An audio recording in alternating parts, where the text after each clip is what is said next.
تاريخ عودنا قد رجعنا من جديد بالدماء قد كتبنا صفحة المجد التالي. Tell you about a society which had bigger masjids than you had, which had bigger scholars than you had, which had bigger darulums than you had. This was Muslim Spain. It had far bigger masjids than you had. Qurtuba, in the height of its flowering, had over 600 masjids. And recently, a couple of years, 19 of us from this masjid went to Qurtuba, where there were 600 masjids. We found one, and that was closed. Why? What happened? Because these were people who forgot Allah, and Allah made them forget themselves. And you look at the scholars of Spain. Who were the scholars of Spain? There were the likes of Ibn Hazm, there were the likes of Imam Qurtubi, there were the likes of Ibn Abdul Barr, there were the thinkers like Ibn Sina, Ibn Rushd. These were people who were the backbone of Islamic learning. There were no greater scholars than these in the history of Islam. And Andalus, Spain, was built on the model of Medina.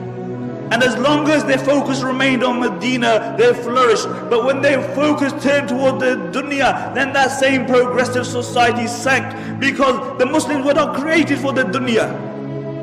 The Muslims were not created for the dunya. The Muslims were created for the hereafter. We are Abdullah. We are the slaves of Allah subhanahu wa ta'ala. And the highest status that we can reach is that we will remain the slaves of Allah subhanahu wa ta'ala. This very society, Spain, when their own people, their focus became the dunya, then every single person was concerned about himself. He was concerned about his own kursi. And the narrations mention that the rulers of Spain, what they would do, that the Muslims would actually make treaties with the Christians, and they would fight against their own Muslims.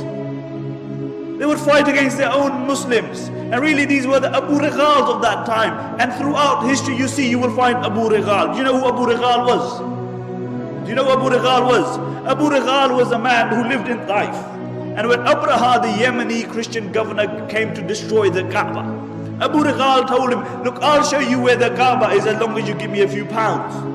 So Abraha agreed. When Abu Righal reached the outskirts of Makkah, he died. And what the Arabs would do, they would pelt his grave with stones, because he was a man who was ready to sell his religion and his people for $1 and a dime. And until today, the Arabs say, if they see a person of a deceptive nature, they say, oh, Abu Righal. He's Abu Righal. And these were the Abu Righals of that time. And one place after the other fell in Muslim Spain. One place after the other. Until there was only one place left, and that was Granada. And Granada fell 50 years after the rest of Spain.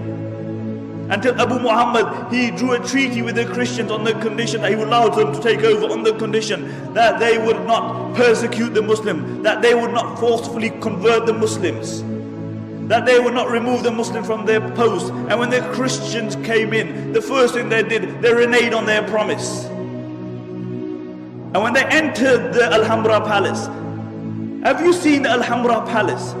Wallahi, when you look at the Alhambra Palace, the eyes marvel at the architecture and artistry.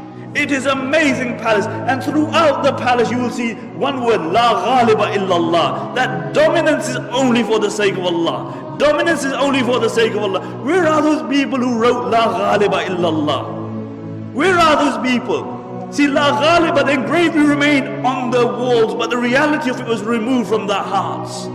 And the reality is that the Alhambra Palace, to a great degree, encompasses the decline of the Muslim Ummah, whilst the mud hut in which Umar ibn Khattab radiallahu anh lived embodies the spirit of Islam. And really, when these Christians, they walked into the Alhambra, they found the highest place that they could find, and they erected a crucifix there. And when Abu Muhammad saw this, he began to cry.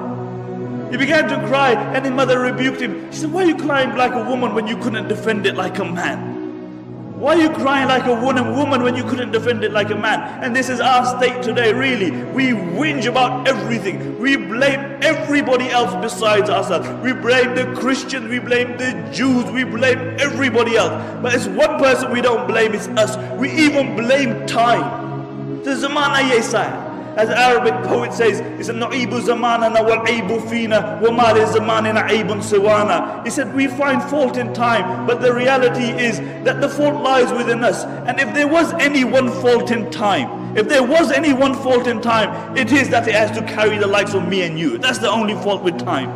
لا تكونوا كالذين نسوا الله فأنساهم أنفسهم. Do not be like those who forgot Allah and Allah made them forget themselves.